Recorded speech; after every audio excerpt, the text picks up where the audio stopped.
What is up, guys? Back in the short video here, showing my newest PC build, the SG13, SilverStone SG13.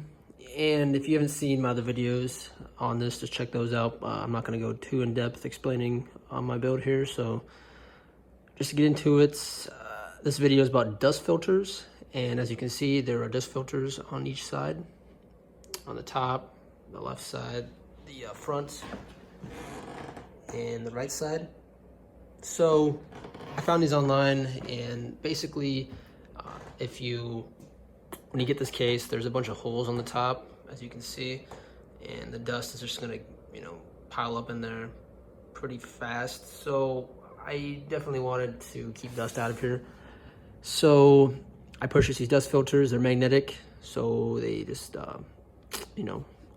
stick to the sides of everything, and they stick to the front as well.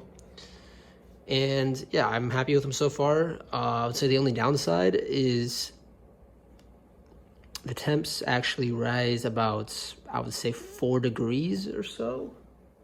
Yeah, like 4 degrees. Yeah, roughly, because it is restricting some airflow. So the heat that comes out of the sides and the top and everything is just a little slower. But all in all, it's I'm happy with it. And yeah, I'll put a link to these in the description if you're interested. And yeah, just check my other videos of this build. I know I really love my build myself, so yeah, like the video if you like the build also. So yeah, I'll see you guys in the next video. Peace.